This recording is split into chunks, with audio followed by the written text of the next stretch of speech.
وہکذا فی القیء القلیل۔ اچھا جہاں اس سے پہلے بات یہ چل رہی تھی کہ حضرت امام ظفر رضی اللہ تعالی عنہ کا مذہب یہ تھا کہ اگر خون یا کوئی بھی غیر سبیلین سے نجاست اگر نکل آتی ہے تو وہ ناقض وضو ہے، ٹھیک ہے۔ ہمارے یہاں یہ تھا کہ اگر وہ بہہ جائے الی ما یطہر، کسی ایسے حصے بدن کے جس کا حکم طہارت ہے تو وہ ناقض وضو ہوگی، اور اگر نہ بہے تو صرف ظاہر ہونا یہ ناقض وضو نہیں ہے۔ تو چونکہ وہ صرف ظاہر ہوئی ہے، خارج نہیں ہوئی ہے نا۔ خارج کا حکم کب ہوتا ہے؟ جب وہ زیادہ ہوتی اور وہ بہہ جاتی نجاست، خون زیادہ ہوتا اور پھر بہہ جاتا تھا۔ اس کی مثال بھی انہوں نے، جیسے ہم نے سوئی چوب ہوئی ذرا سا خون ظاہر ہوا، تو یہ ایسی ہے جیسے اپنے مقام میں مستقر ہو۔ تو جب اپنے مقام میں اپنے محل میں جو مستقر ہے اس سے وضو نہیں ٹوٹا تو اس سے بھی وضو نہیں ٹوٹے گا، یہ قلیل ہے۔ اسی پر انہوں نے کہا کہ یہی قے کا بھی ہے کہ اگر قے کثیر ہے تو ناقض وضو ہے، قلیل ہے تو ناقض وضو نہیں ہے۔ اور یہی حکم قے کا بھی ہے کہ اگر قے قلیل ہو تو ناقض نہیں۔ وسیاتی فی ہذہ الصفحات، اور انہی صفحات میں، اسی اگلے صفحے میں یہ تفصیل آ بھی رہی ہے کہ کون سی قے ناقض وضو ہے اور کون سی ناقض وضو نہیں ہے، یعنی کون قلیل ہے کون کثیر ہے، یہ تفصیل آ رہی ہے۔ وقولہ الی ما یطہر، اور ماتن نے، ہمارے یہاں مصنف نے فرمایا تھا کہ نجاست خارج ہو غیر سبیلین سے اور وہ کدھر نکلے؟ الی ما یطہر، یعنی اس حصے بدن کے جس کا پاک کرنا ضروری ہے۔ تو یہ احتراز ہے الی ما یطہر جو قید لگائی ہے، یہ احتراز ہے اس صورت سے کہ اذا قشرت نفتۃ فی العین فسال الصدید بحیث لم یخرج من العین لا ينقض الوضوء لأن داخل العین لا یجب تطہیرہ اصلا فی الوضوء ولا فی الغسل اذ لیس لہ حکم ظاہر البدن۔ تو یہ اعتراض اس چیز سے ہے کہ اگر کسی ایسے حصے بدن میں کہیں کوئی دانہ، کوئی پھنسی، کوئی زخم ہوا اور وہاں اس کا کوئی پیپ وغیرہ نکلی اور پیپ نکل کے اسی جگہ بہہ گئی، بس بہی تو، مگر کیسے حصے بدن کی طرف جس کا نہ وضو میں دھونا فرض ہے نہ غسل میں دھونا فرض ہے، تو ناقض وضو نہیں۔ جیسے آپ آنکھ لے لیجئے، آنکھ کا دھونا نہ وضو میں فرض ہے اور نہ غسل میں، آنکھ بند رہتی ہے، اگر ایک قطرہ کیا ایک ذرا سا بھی اگر پانی آنکھ میں نہیں گیا تو فرق نہیں پڑے گا، غسل ہو جائے گا، برخلاف منہ اور ناک کے کہ ان کا دھونا کیا ہے؟ غسل میں فرض ہے۔ تو اب ناک میں کہیں دانہ ہوا اندر کے حصے میں اور وہ دانہ چھل گیا،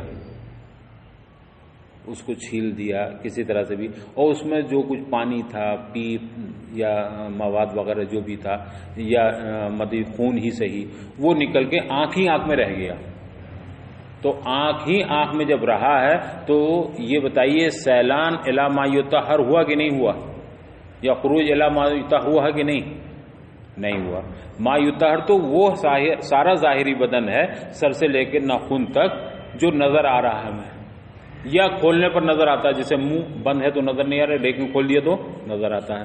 لیکن آنکھ ایک ایسا حصہ ہے کہ چاہے وہ کھلی ہو یا بند ہو، اس کا نہ وضو میں دھونا ضروری ہے اور نہ غسل میں دھونا ضروری ہے۔ تو اگر کوئی دانہ آنکھ میں نکلا اور وہیں پھٹا، وہیں ٹوٹا، وہیں چھلا اور وہیں اس کی پیپ نکل کر کے آنکھ ہی آنکھ میں رہ گئی تو ناقض وضو نہیں۔ ہاں اگر آنکھ سے نکل کر کے پھر باہر آئی تو وہ ناقض وضو ہوگی۔ تو الی ما یطہر کی قید سمجھ میں آئی؟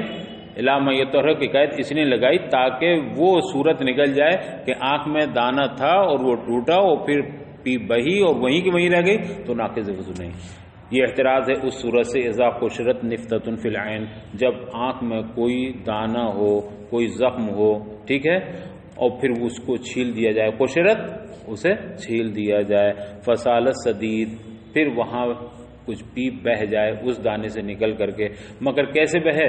لم یخرج من العین، اس طرح بہے کہ وہ آنکھ سے باہر نہ آوے بلکہ آنکھ کے اندر ہی اندر رہے تو لا ينقض الوضوء۔ تو جب آنکھ کے اندر رہ جائے گی تو ناقض وضو نہیں۔ حالانکہ بہنا پایا گیا، نجاست کا بہنا پایا گیا اور غیر سبیلین سے پایا گیا، مگر ایسے حصے بدن کی طرف نہیں پایا گیا جس کا وضو یا غسل میں دھونا فرض ہے۔ لأن داخل العین لا یجب تطہیرہ اصلا، اس لیے کہ داخل عین کا تو حکم یہ ہے کہ اس کی تطہیر وہ نہ وضو میں اور نہ غسل میں کہیں بھی نہیں ہے۔ لا یجب تطہیر اصلا، اس کی تطہیر قطعاً یا بالکل نہیں ہے، نہ وضو میں نہ غسل میں۔ کیوں؟ اذ لیس لہ حکم ظاہر البدن، اس لیے کہ اندرون آنکھ داخل عین کا حکم ظاہر بدن کا نہیں ہے، ظاہر بدن آنکھ کے علاوہ جو باقی بدن ہے اس کا حکم، اس لیے کہ اس داخل عین کے لیے ظاہر بدن کا حکم نہیں ہے۔ فالمعتبر الخروج الی ما هو ظاہر البدن شرعا، لہذا خروج کدھر معتبر ہوگا؟ نجاست نکلے، غیر سبیلین سے نکلے اور کہاں بہ جائے؟ ظاہر بدن کی طرف۔ ظاہر بدن بھی کون سا؟ جسے شریعت نے ظاہر بدن کہا ہے۔ یہ ظاہر بدن نہیں ہے، اگرچہ ہمیں نظر بھی آ رہی ہے، گلہ دکھ رہا۔ وَعْلَمْ، اب تم یہ بھی جان لو کہ ماتن کا قول الی ما یطہر، ایسے حصے بدن کی طرف بہ جائے نجاست نکل کر جس کو دھویا جاتا ہے، جس کا دھونا وضو غسل میں کہیں بھی واجب ہے، تو واجب ہے کہ ماتن کا قول الی ما یطہر ان یکون متعلقا بقولہ ما خرجہ، ما خرجہ سے متعلق ہو۔ دو چیزیں مذکور ہیں، ایک ما خرجہ اور ایک سالہ، بہنا اور نکلنا، تو یہ کس سے متعلق ہونا چاہیے؟ ما خرجہ سے، لا بقولہ سالہ، ماتن کے قول سالہ سے نہیں۔ کہاں عبارت دیکھ لو، وَنَاقِضُهُ مَا خَرَجَ مِنَ السَّبِيلَيْنِ أَوْ مِنْ غَيْرِهِ إِنْ كَانَ نَجِسًا سَالَ إِلَى مَا يُطَهَّرُ، تو یہاں سالہ بھی ہے اور ما یخرج بھی ہے۔ الی ما یطہر یہ جار مجرور کے متعلق ہوگا نا، تو اب اس کا متعلق سالہ فعل یہ بھی ہو سکتا ہے اور ما خرجہ فعل یہ بھی ہو سکتا ہے۔ تو کہتے ہیں اس کا جو متعلق ہے وہ ما خرجہ ہے نہ کہ سالہ۔ فإنه، اس لیے کہ اذا فسد وخرج دم کثیر، جب کسی نے پچھنا لگوایا، سینگی لگوائی اور اس سے دم کثیر نکلا، وسالہ اور وہ دم کثیر نکل کر بہہ گیا، مگر اس طرح بہا کہ لم یتلطخ راس الجرح، کہ زخم کا سرا بالکل آلودہ نہیں ہوا، زخم سرا نہیں سرا۔ فإنه لا شک فی الانتقاض، اس لیے کہ انتقاض وضو میں ہمارے نزدیک کوئی شبہ نہیں ہے، وضو ٹوٹ گیا۔ آپ پچنے کو چھوڑ دیجئے، وہ تو بہت پرانا طریقہ ہو گیا، سینگی ہوتی تھی وہ بدن میں سوراخ کر کے اور پھر وہ لگاتے تھے اور پھر چوستے تھے تو اس سے فاسد خون نکل آتا تھا۔ آج وہ کام انجیکشن کے ذریعے ہوتا ہے، آپ کے یہاں انجیکشن لگایا، انجیکشن لگا کے خون نکال لیا، اتنی شیشی خون نکال لیا۔ اب یہ جو ذرا سا سوئی کا نوک جہاں گڑی ہے وہاں سے خون نہیں بہا، خون تو اتنا آ گیا، 50 گرام آ گیا انجیکشن کے اندر، مگر بہا وہاں نہیں، وہاں ذرا سا سوراخ ہوا تھا سوئی کا اور پھر وہ وہیں بند کر دیا گیا، بہنے کا کہیں نام نہیں ہے۔ لیکن وضو ٹوٹا کہ نہیں؟ ٹوٹ گیا، حالانکہ بہنا نہیں پایا گیا۔ بہنا پایا گیا ہے تو الی ما یطہر نہیں پایا گیا، خون وہاں سے نکلا، بہا، ہم نے اسے شیشی میں کیا، شیشی سے پیالے میں کیا، پیالے سے برتن میں کیا، جو بھی کیا تو بہتا رہا برابر، مگر کہاں بہا ہے؟ الی ما یطہر کی طرف نہیں۔ الی ما یطہر تو یہ حصہ تھا نا، بدن تھا، اور وہ جا کے پیالوں میں پلیٹوں میں بہ رہا ہے تو کہیں اور بہتر ہے، اس سے تعلق نہیں ہے۔ تو الی ما یطہر سے مراد کیا ہے؟ ما خرج سے متعلق ہے کہ وہ نکلے الی ما یطہر کی طرف، جس کا دھونا، تو خروج تو پایا گیا نا، اگرچہ سیلان نہیں پایا گیا مگر خروج پایا گیا، اور خروج کس طرف پایا گیا ہے؟ الی ما یطہر کی طرف۔ جب ہم نے انجیکشن سے نکالا ہے تو خون نکلا، تو خروج کس حصے کی طرف پایا گیا؟ اسی حصے سے نکلا نا، اور اس کا دھونا فرض تھا وضو میں بھی غسل میں بھی۔ تو الی ما یطہر یہاں خروج ہے، سیلان نہیں ہے۔ سیلان تو پلیٹوں میں جا کر کے ہوا یا برتنوں میں جا کر کے ہوا، تو اس کا تعلق ما خرجہ سے ہوگا، ہے نا، سالہ سے نہیں۔ اس لیے کہ جب کسی نے فسد کھلوائی یا مان لیجیے انجیکشن سے خون نکلوایا، وہ خرجہ دم کثیر، اور بہت خون نکلوا لیا، 100 گرام 200 گرام خون نکلوا لیا، وہ سالہ، اور وہ خون بہا بھی، مگر بحیث لم یتلطخ راس الجرح، مگر اس طرح بہا کہ جو زخم کا سر تھا جہاں سے خون نکلا ہے وہ زخم کا سر آلودہ نہیں ہوا، وہ نہیں سنا ہے۔ تو فإنہ، تو اس بات میں تو کوئی شک و شبہ نہیں ہے، فی الانتقاض الوضو عندنا، ہمارے نزدیک وضو ٹوٹ گیا بلا شبہ، اس میں کوئی شبہ نہیں۔ مع انہ لم یصل الی موضعین یلحق حکم التطہیر، باوجود اس کے کہ وہ ایسے حصے بدن کی طرف بہا ہی نہیں ہے جسے حکم تطہیر شامل ہے۔ خروج تو ہوا ہے مگر سیلان نہیں ہوا ہے، بل خرج الی موضعین، بلکہ یہ خون نکلا ہے ایسے حصے بدن کی طرف یلحقو حکم التطہیر، جس کو حکم تطہیر شامل ہے. خون نکل کے یہیں بہ جاتا تو الی ما یطہر سالان پایا گیا، لیکن خون نکل کے یہاں باہر نہیں، خون نکل کے تو اس چیز میں پہنچ گیا، یہاں صرف خروج پایا گیا. تو الی ما یطہر کی قید سے ایک تو آنکھ والا نکل گیا، اور دوسرا اس کا تعلق کس سے ہوگا؟ ما خرج سے ہوگا. ثم سأل، ہاں بلکہ ایسے حصے بدن کی طرف خون خارج ہوا ہے، نکلا ہے، یلحقہ حکم التطہیر ہے، جس سے حکم تطہیر شامل ہے، جس کو ثم سأل، وہاں سے نکلنے کے بعد پھر بہا ہے. فالعبارۃ الحسنۃ، اب شارح فرماتے ہیں کہ عمدہ اور بہتر عبارت یوں ہوتی، اگر یوں فرماتے ان یقال، یوں اگر کہا جاتا عبارت یوں ہوتی ما خرج من السبیلین ناقضہ، یعنی وضو کا ناقض ہر وہ چیز ہے جو سبیلین سے خارج ہو.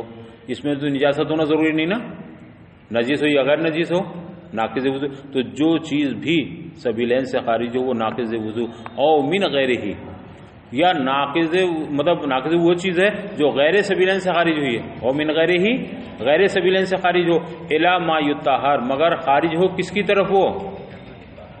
الی ما یطہر، جس حصے کا دھونا ضروری ہے اس کی طرف خارج ہو.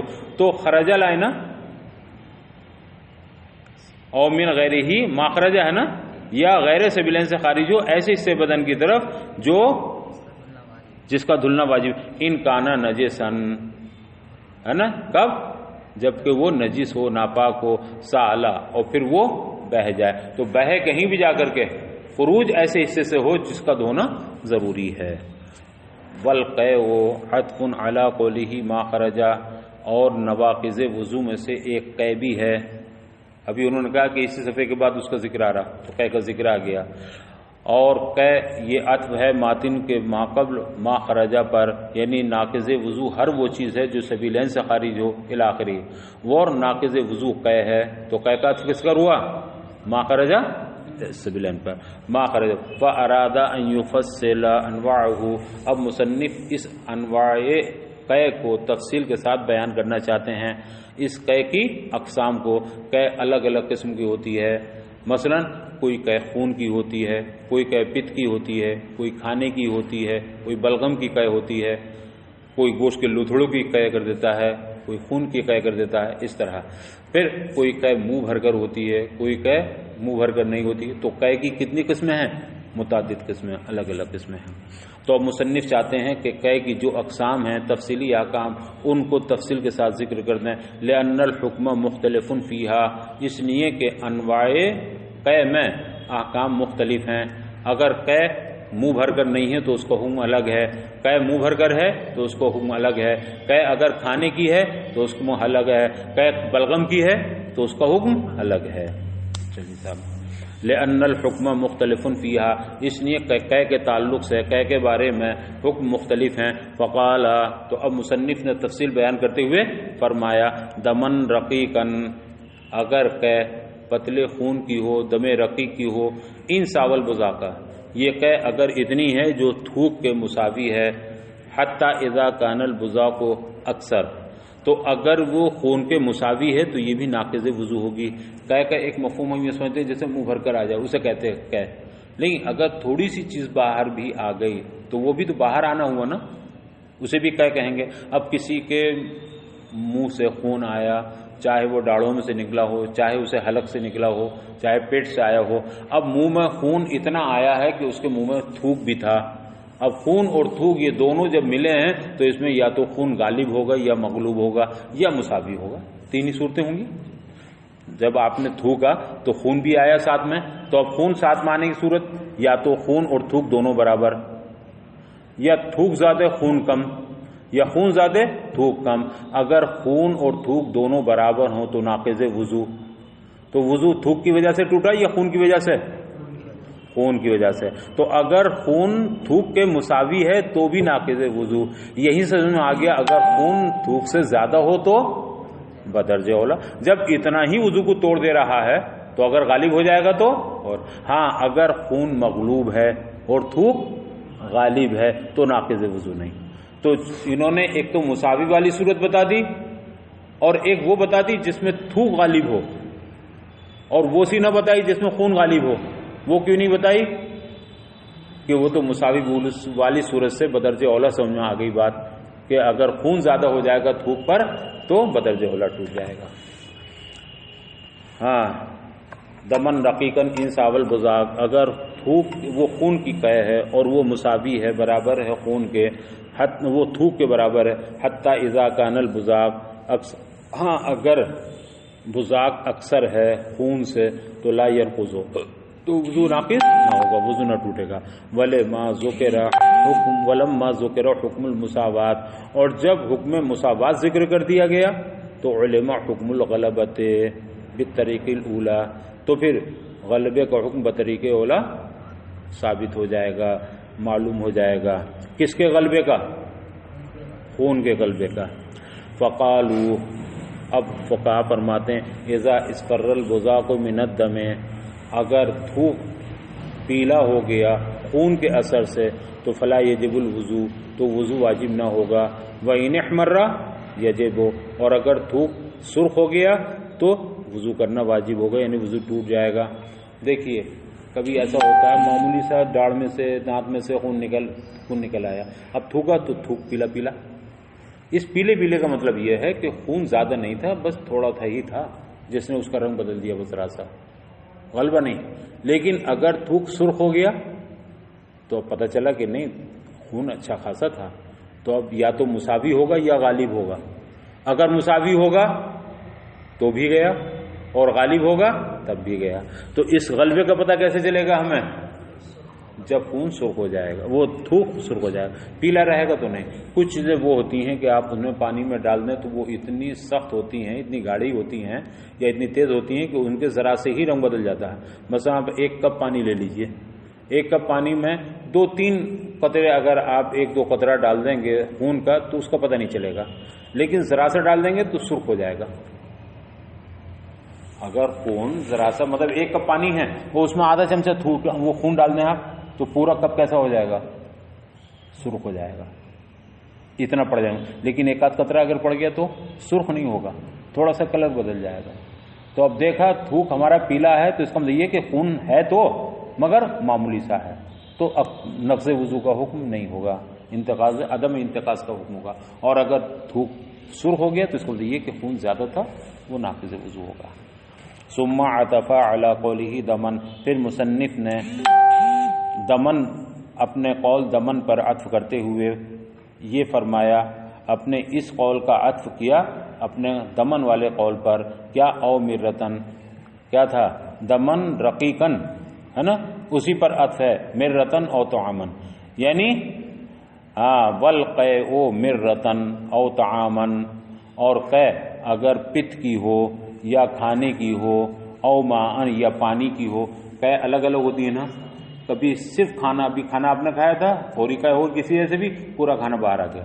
کبھی ایسا ہوتا کہ پیٹ میں کچھ تھا ہی نہیں مگر معدہ کچھ قبول نہیں کر رہا، ابھی پانی پیا تو پانی کی قے ہو گئی. تو اب جو قے میں آیا وہ کھانا ہونا کچھ نہیں آیا بلکہ پیٹ میں کیا تھا؟ پانی تھا، پانی آ گیا. کبھی اندر پت خراب ہو جاتا ہے اور پت کی قے ہوتی ہے. پت کی قے ایسی ہوتی ہے کہ وہ بہت کڑوا ایک مادہ ہوتا ہے، بہت زیادہ پت سارے کھانے کو ہضم کرتا ہے. تو اگر اس کی قے ہوتی تو پورا مزہ خراب ہو جاتا. ہوتی تو معمولی سی ہے لیکن بہت خطرناک ہوتی ہے.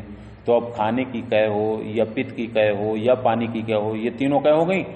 او علقن، یا کس کی قے ہو؟ جمے ہوئے خون کی، تھوڑا جمع ہوا خون ہے وہ قے میں آیا. ان کانم مل الف میں، اگر یہ ساری قے کھانے کی، پانی کی، پت کی یا جمے ہوئے خون کی، اگر یہ تمام قے منہ بھر کر ہیں تو ناقض وضو، اور منہ بھر کر نہیں ہے تو نہیں. کبھی ایسا ہوتا ہے کہ آپ نے سحری زیادہ کھا لی اور فجر کی نماز پڑھنے گئے، یا گئے اور جا کے دیکھا تو ارے بڑی کھٹی ڈکار آئی، تو کھٹی ڈکار میں بھی کچھ نہ کچھ مال نکل آتا ہے. یہ قلیل ہے، کثیر نہیں ہے. قلیل کی تعریف یہ ہے کہ جسے آپ روک نہ سکیں. قے کثیر کسے کہیں گے؟ یعنی ایسے آئی قے کہ آپ اگر روکنا بھی چاہیں تو نہیں روک سکتے. اور قلیل میں یہ ہوتا ہے کہ معمولی سے آیا ہے، آپ رکو بھائی ذرا میں تھوکا ہوں، آپ یہاں سے وہاں تک گئے آرام سے تھوک کے آ گئے، وہ بھی قے کا اثر تھا. لیکن اچانک ایک دم طبیعت گھبرائی اور پھر آپ کو الٹی ہوئی تو یہی ہوا، آپ یہاں سے اٹھ کے وہاں بھی نہیں جا سکتے. ہاں تو یہ تینوں چاروں برہ کی، طعام کی، پانی کی یا علف کی، اگر یہ منہ بھر کر ہے تو ناقض وضو ہیں، لا بلغمن اصلا، لیکن بلغم کی اگر ہے تو ناقض وضو نہیں۔ اصلا کا مطلب وہ منہ بھر کر ہو یا منہ بھر کر نہ ہو، کبھی کبھی بلغم آتا رہتا، معمولی سا ذرا کھکار کیا، تھوڑا سا بلغم کا کیا، یہ بھی ہے بلغم، اور ایک ہی کہ بہت زیادہ بلغم نکل کے آ رہا ہے تو بلغم چاہے کثیر ہو یا قلیل ہو ناقض وضو نہیں، حالانکہ وہ بھی اندر سے ہی آتا ہے، وہ بھی پیٹ سے ہی آتا ہے بلغم بھی۔ سواء کانا نازلا من الراس، یہ بلغم خواہ سر سے اترنے والا ہو یا صاعدا من الجوف، پیٹ سے چڑھنے والا ہو۔ بلغم دماغ سے بھی آتا ہے، پیٹ سے بھی آتا ہے، دماغ سے آئے گا تو دماغ اوپر ہے تو وہاں سے نازل کر بولا، دماغ سے اترا ہو یا پیٹ سے چڑھا ہو، اوپر چڑھا صعد یسدو، یا وہ پیٹ سے چڑھنے والے معدے سے، وہ سواء اور برابر ہے کانا قلیلا او کثیرا، بلغم کی خواہ قلیل ہو یا کثیر ہو ناقض وضو نہیں ہے۔ قلیل کثیر کا فرق کیوں نہیں؟ لأنہ للزوجتہ لا يتداخلہ النجاست، اس لیے کہ بلغم کا حال یہ ہوتا ہے کہ اس کے اندر چپکاہٹ ہوتی ہے، للزوجتہ اس کی چپکاہٹ کی وجہ سے لا يتداخلہ النجاست، اس میں نجاست داخل نہیں ہوتی۔ انسان کے پیٹ میں معدے میں کھانا چلا گیا، اب معدے میں پہلے کبھی تو کھانا ہے جو نجاست کا رخ اختیار کر چکا ہے، نجاست بن چکا ہے، پاخانہ بن چکا ہے، اب اسی میں یہ چلا گیا، ظاہر سی بات ہے پہلے سے کھانا ایک دم جاتے ہی تو حلول ہوتا نہیں ہے، ایک دم تو پاخانہ بنتا نہیں ہے، پہلے اس کے الگ الگ مراحل ہیں، الگ الگ منزلیں ہیں، پھر جا کے اس کا اچھا حصہ ادھر ہو جاتا ہے، کچھ خون بنتا ہے، کچھ پیشاب بنتا ہے، کچھ پاخانہ اگر، تو اب معدے میں جو کھانا ابھی ہم نے 5 منٹ پہلے کھایا ایک دم پاخانہ نہیں بنے گا وہ، لیکن پاخانے کے ساتھ چلا تو گیا، نجاست مل تو گئی اس میں۔ اب جب وہ 5 منٹ کے بعد یا 10 منٹ کے بعد قے ہوئی تو بھلے صرف وہی کھانا آیا جو میں نے ابھی کھایا 5 منٹ پہلے، مگر کہاں سے ہو کے آ رہا ہے؟ نجاست سے مل کر کے آ رہا، اور اس میں نجاست کا اثر ہو کے آ رہا ہے، برخلاف بلغم کے۔ بلغم ایک ایسی چکنی وہ ہے رطوبت کہ اس پہ کسی چیز کا اثر جلدی سے نہیں ہوگا۔ اب بلغم آیا ہے تو بلغم میں نجاست نہیں گھس سکتی چکناہٹ کی وجہ سے، آپ یہاں کوئی تیل کی یا گھی کی چیز اس میں ڈال دیں، پانی کا قطرہ ڈال دیں، اوپر تیر کے چلا جائے گا، اس کے اندر نہیں گھسے گا۔ بلغم ہے، بلغم یہاں اگر کسی نے تھوکا ہے اس پہ آپ ایک قطرہ ڈالیں تو ادھر ادھر بہہ جائے گا، اس میں اندر داخل نہیں ہوگا۔ تو بلغم بھی اگرچہ معدے سے آیا ہے، جوف سے آیا ہے، مگر وہ اپنی لزوجت کی بنیاد پر یعنی چپکاہٹ کی بنیاد پر نجاست سے ہو کر کے یا نجاست لے کر کے نہیں آیا ہے۔ لأنه للزوجته لا يتداخله النجاست، اس لیے کہ بلغم میں چپکاہٹ کی وجہ سے نجاست داخل نہیں ہوتی۔ وينقض صاعده ملء الفم عند ابي يوسف، اور یہ بلغم کی قے وضو توڑ دے گی جبکہ یہ منہ بھر کر ہو اور چڑھی ہو، عند امام یوسف، کس کے نزدیک؟ امام ابو یوسف کے نزدیک، ہے نا۔ لیکن نازل من الراس، یہ جو معدے سے جوف سے چڑھا ہوا بلغم ہوگا اور منہ بھر کر ہوگا وہ امام یوسف کے ناقض وضو ہے، لیکن جو بلغم سر سے اتر کے آیا ہے، دماغ سے آیا ہے، لا ينقض عنده ايضا، وہ بلغم امام ابو یوسف کے نزدیک بھی ناقض وضو نہیں ہے۔ لیکن فتویٰ کس قول پر ہے؟ اس پر نہیں بلکہ جو پہلے کہ بلغم کی قے قلیل ہو یا کثیر ہو، چاہے وہ پیٹ سے چڑھ کے آیا ہو یا دماغ سے اتر کے آیا ہو، ناقض وضو نہیں ہے۔ وَهُوَ يَعْتَبِرُ الْإِتِّحَادَ فِي الْمَجْلِسِ، اور امام ابو یوسف رحمۃ اللہ علیہ مجلس کے اتحاد کا اعتبار کرتے ہیں، اتحاد مجلس کا اعتبار کرتے ہیں، اور امام محمد اتحاد سبب کا اعتبار کرتے ہیں۔ فَيُجْمَعُ مَا قَاءَ قَلِيلًا قَلِيلًا، لہذا کسی شخص نے اگر تھوڑی تھوڑی قے کی ہے تو وہ ساری قے اکٹھی کی جائے گی، دیکھا جائے گا کہ تھوڑی تھوڑی قے، مثلا ایک آدمی نے 4 مرتبہ قے کی ہے مگر تھوڑی تھوڑی کی ہے، ابھی ذرا سا تو یہاں تھوڑی سی قے ہو گئی، پھر ذرا سا تھوڑی قے ہو گئی، پھر ذرا سا، تو آدھا گھنٹے کے اندر ایک ہی جگہ بیٹھے بیٹھے 4 مرتبہ قے ہو گئی، مگر منہ بھر کر نہیں ہے ایک دفعہ بھی۔ اور ناقض وضو کون سی قے ہے؟ منہ بھر کر، تو یہ قلیل 4 مرتبہ ناقض وضو نہیں ہوئی۔ لیکن امام ابو یوسف فرماتے ہیں کہ ان 4 قلیل قیوں کو دیکھا جائے، اگر یہ ایک ساتھ آتی تو منہ بھر کر ہوتی کہ نہیں، اگر یہ ایک ساتھ اگر منہ بھر کر ہو جاتی ہے تو ناقض وضو۔ اب وہ اس میں اتحاد مجلس کہتے ہیں، 4 جو قے ہوئی ہیں اگر ایک ہی مجلس میں ہوئی ہیں تب تو ناقض وضو ہیں، اور ایک مجلس میں نہیں تو نہیں. مجھے ابھی ذرا سی یہاں قے ہو گئی مان لیجئے، پھر میں آفس میں چلا گیا تو وہاں ہو گئی تھوڑی سی، تو مجلس بدل گئی نا. پھر میں درسگاہ میں چلا گیا تو وہاں ذرا سی ہو، گھر چلا گیا تو وہاں ذرا سی ہو گئی. 4 الگ الگ مجلسوں میں ہوئی ہے. تو اگر یہ 50 مجلسوں میں بھی ہو جائے تو بھی ناقض وضو نہیں، اس نے اتحاد مجلس نہیں. سمجھ میں آئی بات؟ امام محمد فرماتے نہیں اتحاد سبب کا اعتبار ہے، اتحاد مجلس نہیں. اگر اتحاد سبب ہے، مثلا مجھے جو یہاں قے ہوئی ہے ابھی وہی متلی، پتہ نہیں کیا طبیعت گھبرائی میری قے ہو گئی، اور یہی متلی باقی تھی، میں جب آفس میں گیا تو پھر مجھے تھوڑی سی ہو گئی. وہ متلی ابھی دور نہیں ہوئی تھی، جب میں درسگاہ پہنچا تو پھر ہو گئی. وہی متلی تھی کہ گھر پہنچا تو پھر ہو گئی. تو آدھے گھنٹے میں اسی متلی کے سبب سے جو ایک بار متلی ہوئی ہے 4 مرتبہ تھوڑی تھوڑی کر کے ہو گئی. تو یہاں اتحاد مجلس تو نہیں ہے، 4 الگ الگ جگہ بدل گئی، مجلسیں بدل گئیں، لیکن اتحاد سبب ہے. تو امام محمد کے یہاں یہ ناقض وضو ہوگا. وہ یعتبر، اور امام ابو یوسف رحمۃ اللہ تعالی علیہ اتحاد فی المجلس کا اعتبار کرتے ہیں، اور امام محمد اتحاد فی السبب کا. فیجمع ما قاء قلیلا قلیلا، لہذا جو قید تھوڑی تھوڑی کر کے کی گئی ہے یجمع اکٹھی کی جائے گی. اکٹھی کا مطلب یہ ہے اٹھا کے لائیں گے وہاں سے دیکھا جائے گا یہ اتنی بھائی 4 جگہ تھوڑی تھوڑی ہے، کیا یہ منہ بھر کے ہو سکتی تھی کہ نہیں، تو دیکھا جائے گا. فقولہ وہو یعتبر الضمیر، ماتن کا قول، اور وہ یہ جو وہ ہے نا، یہ یعتبر الضمیر یرجع الی ابی یوسف، اس ضمیر کا مرجع کیا ہے؟ ابو یوسف. وہذا ابتداء مسئلۃ، اور یہ بالکل ابتدائی مسئلہ ہے، یعنی اس کا پیچھے سے تعلق نہیں ہے.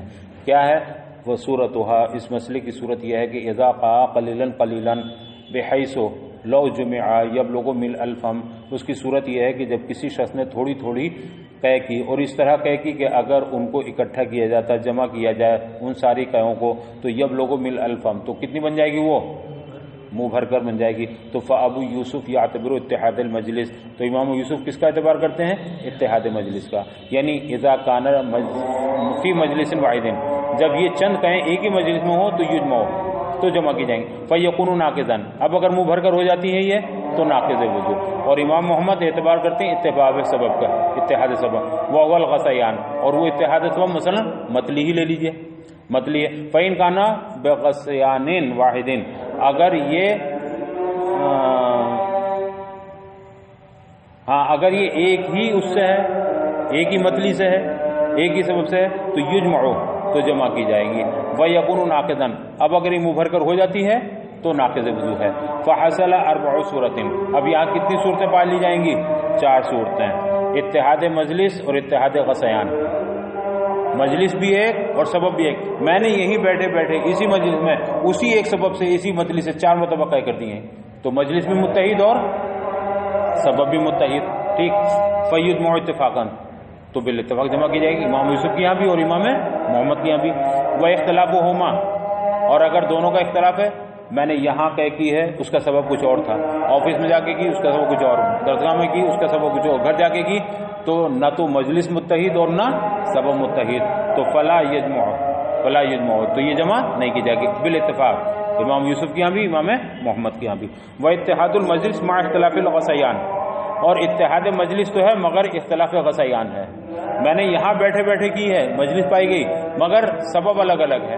ابھی میں نے کی تھی تو متلی تھی، اور ابھی آپ نے مجھے تمباکو سنگا دیا تو اس سے ہو گئی، پھر کسی نے اور انجیکشن لگا دیا اس سے ہو گئی، تو اس بنیاد پر الگ. تو اتحاد مجلس ہوا مگر اختلاف غسیان. فیجمع عند ابی یوسف، تو کس کے نزد جمع کی جائے گی؟ خلافاً لمحمد، امام محمد کا اس میں اختلاف. و اختلاف المجلس مع اتحاد الغسیان، مجلس مختلف ہے، ایک یہاں ایک آفس میں ایک درسگاہ میں ایک گھر پہ، مگر مع اتحاد الغسیان، وہی متلی ایک ہی متلی 4 جگہ کام کر گئی، تو یہاں فیجمع عند محمد، کس کے نزد جمع کی جائے گی؟ امام محمد کے نزدیک. خلافاً لابی یوسف، امام محمد کا اس میں اختلاف ہے.